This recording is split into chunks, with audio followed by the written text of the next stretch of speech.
How long's the band been together then? The actual this band that's on the road at the moment. 2 months. Like that. What about the actual name then? How long's they been together? Since about 1969. And you've been with them? Well, I was with them until 1976, and I left and formed another band called Sphinx, and then another one called Inner City Unit with Freddie, who's just leaving the room. Yeah. I rejoined the band at the beginning of last year. Right. I understand that you actually gave your name to the band. Well, yes, this is so I'm told, yes. I think I got my name through my overindulgence in farting and spitting. Ah, I see. Hawk and wind. Can I ask you, mind if I ask a couple of questions about Dave Brock? Yeah, right. He seems to be the main writer with the band. Is there any sort of reason for that? I mean, does he prefer it that way? Is it like, would it be classed as his band or...? Yeah, it's his band, really. Really? Do you feel at all uptight about that? Do you feel that you... No, not at all. Do you have any sort of songwriting ideas that you want to? Oh yeah, I've got lots, yeah. Do the band use them? Some of them, yeah. I mean, some of the songs, the most popular songs that we do, which the band has been playing since 1972 or 70, I wrote. Oh, nice one.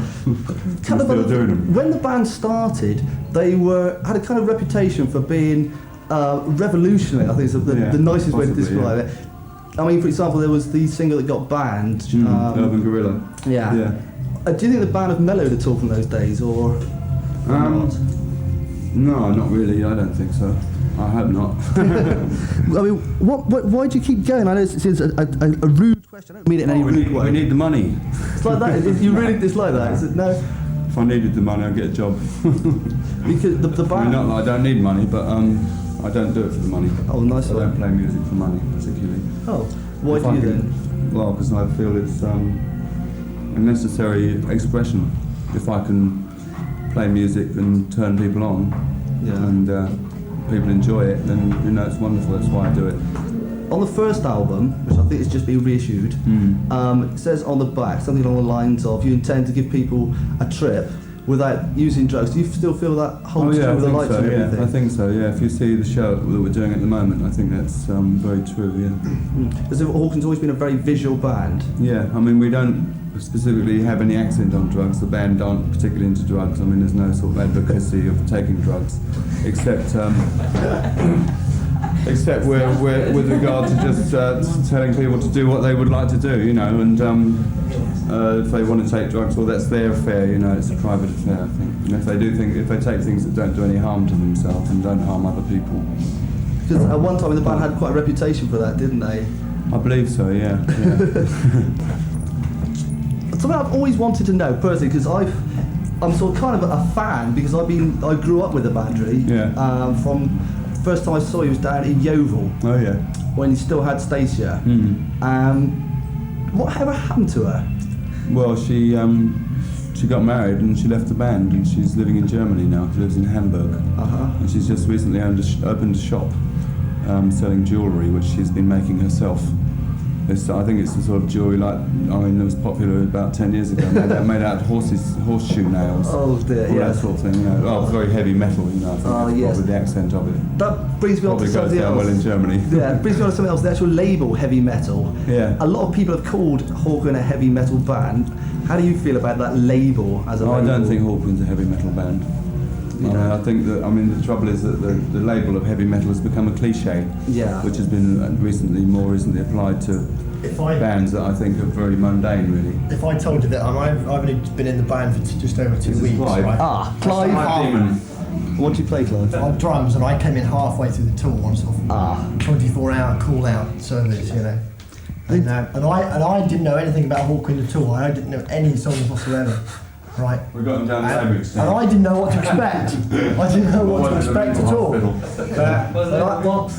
I'd learned the set in like 24 hours from the tape. Yeah. And when I finally got out on stage, I saw what happened, and especially when the lunatic came on. I was totally taken aback as to what it was. I mean, it is hard music, and it's loud, and it does come. That's the only way it fits in the category of heavy metal, is that it's loud and it's raucous, but it's not heavy metal, no way. Oh, good. No way. The band seems to have undergone a lot of changes in personnel, quite rapid ones sometimes. Yeah. Is there any particular reason for that, do you think? Oh, Dave Saxon. Really? He's like that, is he? He's the one who sort of tries to keep the direction of the band, as he sees it at least. You know. Yeah. And do you agree with his philosophy on music then? I don't know really. I don't know what his philosophy on music is particularly, in as much as I know what mine is. But I mean, and I know what sort of music he's into. Yeah. Well, and I'm into a very much wider variety of music. I think, you know. What do you listen to then when you're at home? Well, I listen to classical music and jazz and pop music, all sorts of music. Playing different bands at home as well. Playing a cabaret band, playing a reggae band. God. Where do you come from? Because you're moderately local, aren't you? Well, I personally live in Wales at the moment. Yeah. Although I was living down in Kent for some time, and some of the rest of the band, Dave lives in near Barnstable, I think, and Harvey lives down that way as well. 10 years. Fans of Hawkwind tend to be really kind of make it a way of life, don't they? They sort of trek. Tends to. Yeah. Do you think there's any reason for that? I mean, well, I think Hawkwind the name of Hawkwind to some extent has become synonymous with sort of free festivals and general freedom, really.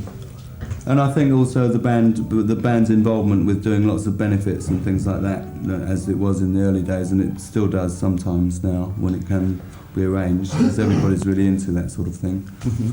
I think that the band has come to have more of a meaning and have more of a mean more to people than just being, you know, another band or another heavy metal band or another pop band or whatever, you know, whatever category of people, another space rock band. That's right, that's what I was going to say, because Hawkwind, I've never ever done a love song as such, apart from Spirit of the Age. I mean, that's the only sort of semi-love song, isn't it, about the love of the android? Yeah, it is, yeah, I suppose. Well, I suppose it is. I don't know, I hadn't really analysed it. I mean, I write love songs, and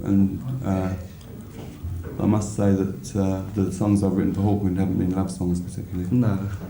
So that's true, yeah. I mean, I think the band has tended to sort of remain emotionally uninvolved in a lot of ways, in that way, you know, which can be seen by that fact of there being very seemingly few sort of emotional songs involved. It's all sort of about space or technology or sort of thing.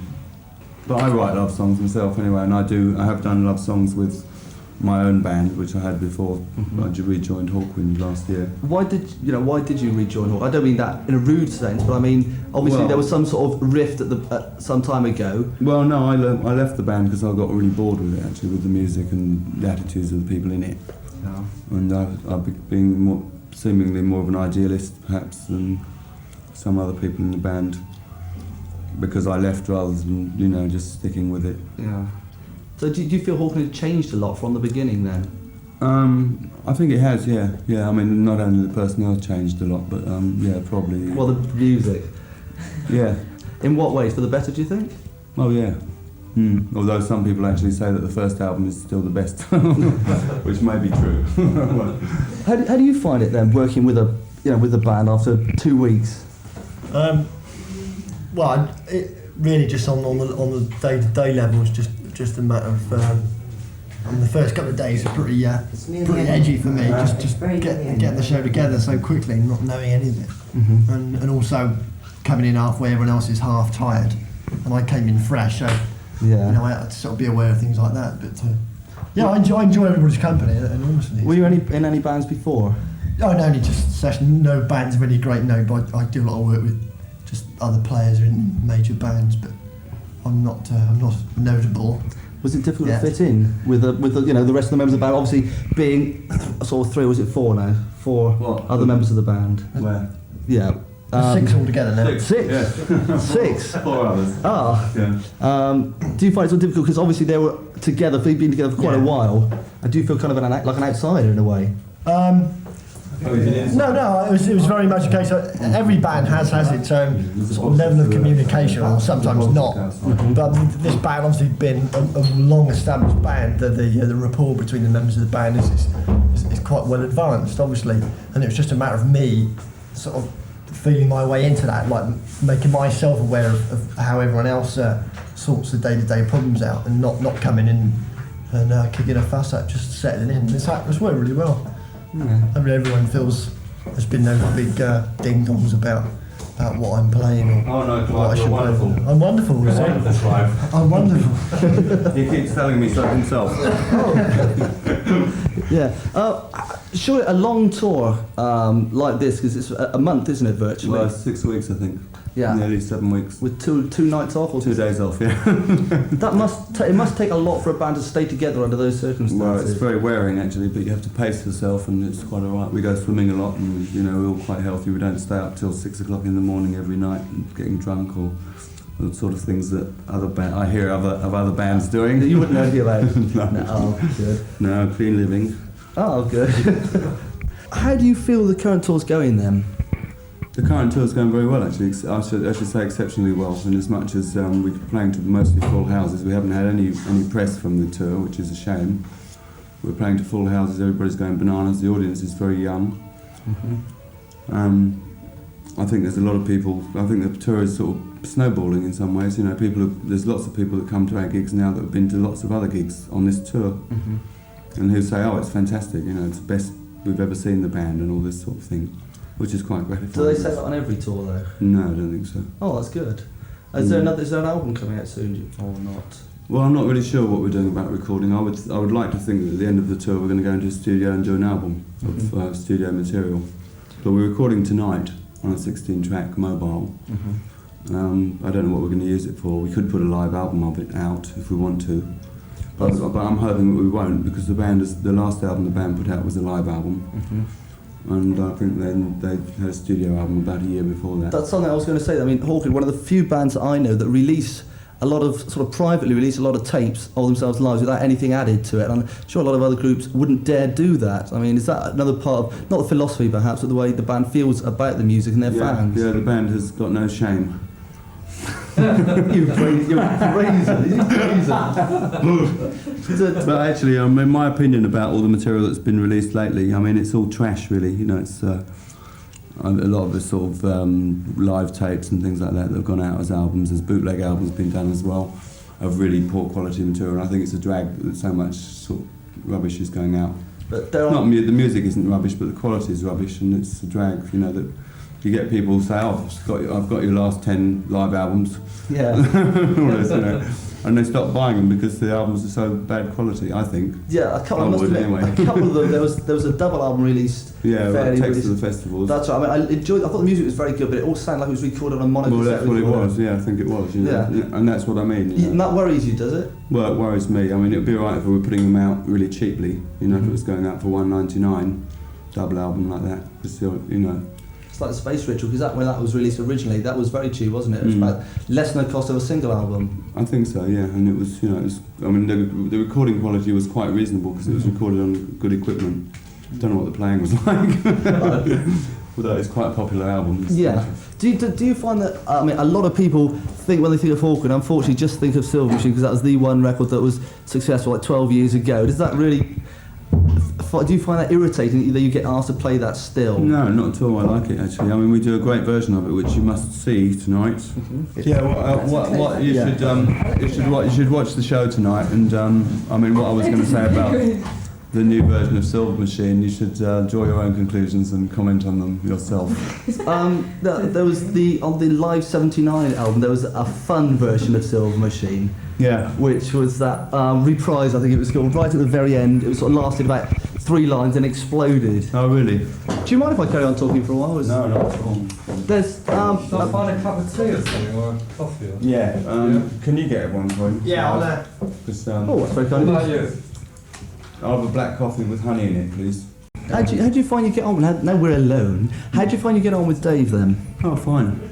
I'm getting really well. How can I put it? In the mid-70s, you had a bass guitarist right up until mid-70s who left. Was that Lemmy? Yeah. Is there any sort of acrimony between him and the band at the moment? Because at the time... Acrimony? What's that? Bad vibes. No, Lemmy played with us at Hammersmith Odeon for 2 nights, and it was great. We had a great time. He really enjoyed himself. He wants to join the band again. Oh really? Oh, that'd be great. Because I think so he's got his own band, which he's getting together, which I hope, I wish him well with actually. There isn't actually a Hawkwind fan club as such. There's several sort of organisations. One of them is Hawkfan, which I think is Brian Tawn, like you mentioned. Another one is I think it's Hawk Friends, which is run by a guy called Trevor Hughes in Liverpool, who was running Zephyr Records previously. There's another one, I think, which is run by a guy called Terry Hopkins, which he puts out a magazine called Orbit. The guy from there is actually here tonight. He was doing an interview. I did an interview with him earlier. Oh, you must get fed up with interviews. Not really. Do you find before a gig you... You? Yeah, you're fed up with me. Yeah, I quite understand that, yeah. Thank you. I don't. And to tell you the truth, the reason I don't get fed up with interviews is that interviews allow one to express one's feelings and what, rather than just the music, rather than saying, well, the music speaks for me. It does, but I mean, if you can hear the words of the music, of the songs, then perhaps it does to some degree, but you can't a lot of the time when you go to concerts. You don't know what the songs are about. The whole sort of science fiction rock thing, the sort of spaceship Hawkwind, as it was called. I mean, do you feel part of that? Well, yeah. I mean, I have always been part of it. Although what I do is diverse. I mean, I see what music that I'm involved in, and what I try to create is in a lot of ways, not all the music, but to be like science fictional anyway. Whether it be about space travel or whether it's just urban reality. Because I had a band called Inner City Unit before, which was based in London, and we were playing sort of post-Holocaust science fiction music. Yeah. Really, that sort of thing, urban wasteland and a reality, but sort of an analogy as well. Mm-hmm. Do you sort of find yourself drawn towards any of the sort of political, or not necessarily political, but apolitical organisations, for example, CND or that sort of thing? Well, not really, no. I mean, I'm into nuclear disarmament and the not using of nuclear power for generation of energy. I'm not into that really. What do you do when you're not touring and you're not recording then? Record and tour. Yeah, well, like that. I mean, what do I do? Yeah, personally. Well, I've been involved quite a lot, to some degree, in the summer times in helping organising various festivals, or being involved in some ways. I've got a stage which I sort of hire out to festivals in the summertime sometimes if I'm not doing anything else. Do you? I remember hearing a story. I don't know whether that was true or not, whether you can remember even. But at the Isle of Wight festival, the Hawkwind was there, but they played outside. Yeah. Because presumably because it would be free then. Well, because it was free, and because the festival was a rip-off. The whole thing was a terrible place to be. It's like a huge cattle market or something like that, really. And how would you feel sort of about the first Glastonbury festival, then the big one? Oh, I thought it was really good. It was very nice. Do you see the band just carrying on, seemingly forever, not as if after tonight? Well, generally in the future. Yeah, I think so. Yeah. The NME Book of Rock says they've got another good 10 years. Really? We're all right then. A lot of punk bands actually seem to get off on Hawkwind. I think they do. Yeah. I think Hawkwind has been quite a sort of strong influence in the past with regard to young musicians, because it's a sort of a non-musicians band in some ways, or it's set out in that way.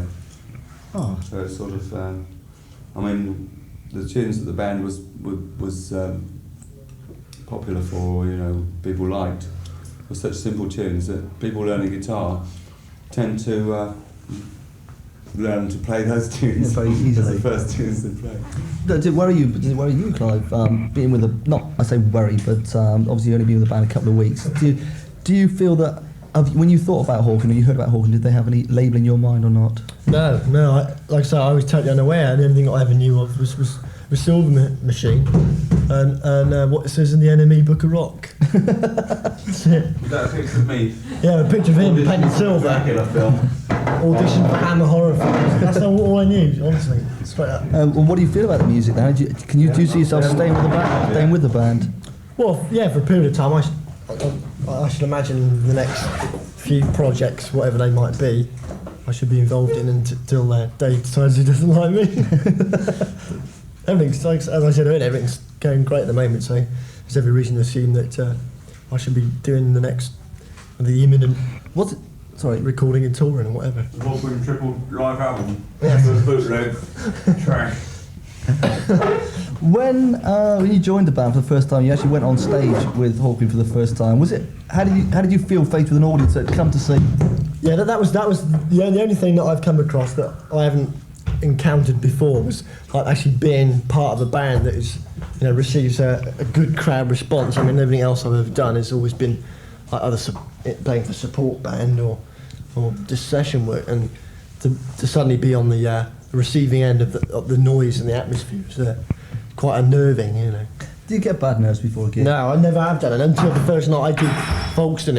I joined and I walked out and it sort of hit me right in the guts, you know, the noise and the smell and the sound and stuff. And you know, I've settled into that in the last few days, so that's all right. Are you going to be writing any songs, do you think? No, I can't write songs to save my life. Dreadful. How long have you been drumming? About 9 years. How long ago did you start? How old are you now then? 23. Gosh. Younger than me. Oh.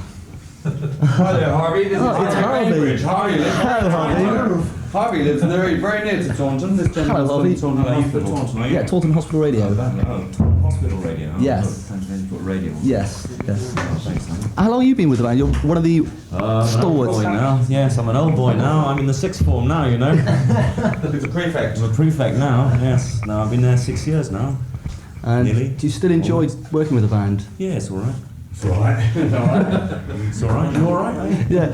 One thing I've noticed about watching Hawkwind over the years is the fact there's no, well, apart from Nick occasionally, and when Bob was still with the band, Bob Calvert, there's no up front man as such. There's no sort of spotlight on a rock star at the front of the stage. Is that? No, we're all up front men, back down men, all sorts of things. Over the top men We're over as the well. top men. You Backwards, know. man. We just, you know, whoever wants to take the Whoever's lead got the biggest position, as it ego. were, can go and do it. You know, simple as that. Would you prefer for the band's albums to be sort of in the top 5 years on end, for example, like Mike Oldfield or something like Well, that? financially, yeah. yes, be very good, wouldn't it? We'd be able to do all sorts of things we couldn't necessarily really afford to do now. You know? As most of the band's actual Like new, plastic surgery.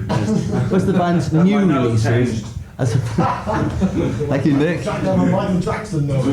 Most of the Have a neck band's transplant. new records seem to be getting to the top, at least top 20. That's great. Hang on, I'll wait till she's done that. This is it.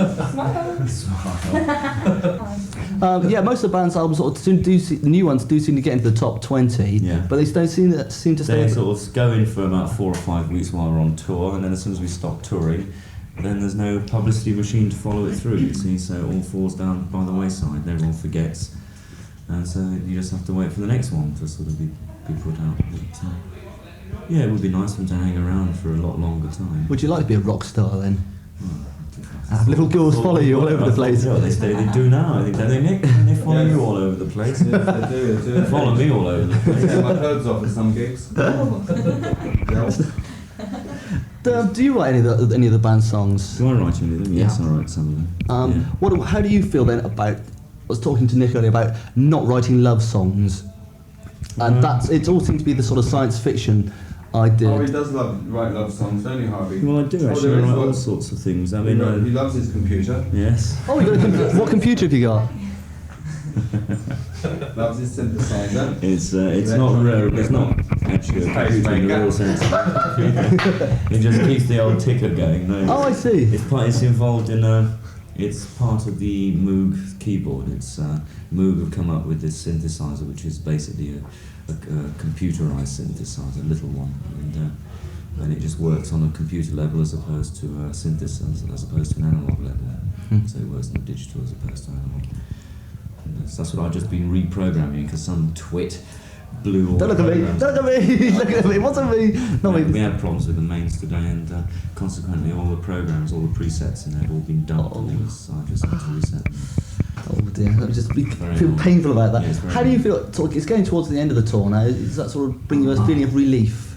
Relief. Well, yes, I suppose you could do with a rest, you know, but you're always kind of at a loss at the end of a tour when it finishes because you kind of go home and at 9 o'clock every night you start pacing the floor for a couple of hours. Where do you actually live then? Down in Devon, North Devon. Near to Dave. Well, quite a fair bit away, about 30 miles from Dave. When your band aren't actually touring and recording, do you keep in contact on a fairly regular basis, or is it loosely? Yeah, fairly regularly. Contact is maintained. Have you got any sort of solo projects lined up at the moment? Oh, lots. They're all in various stages of progression or retrogression, depending on which way you look at it. Yeah, quite a few things that I'd like to do. Finish off when I get back home. how did you get involved in the band in the first place? I mean, were you a fan of Hawkwind before you got involved? Not particularly, no. Well, I met Bob and Dave living down in Devon because I was doing other things down there. And then one day they just phoned up and asked me if I wanted to join the band. So that was it. Do you get nerves before the gig? No, not nervous. It's sort of, you get a bit speedy, you know, the old adrenaline goes a bit. No, not nervous. How do you feel the band goes, see the band continuing? Do you see it in the similar vein, or? Well, it seems to change all the time. You know, there's this rapid change of it. And each tour, as it comes around, there's a change.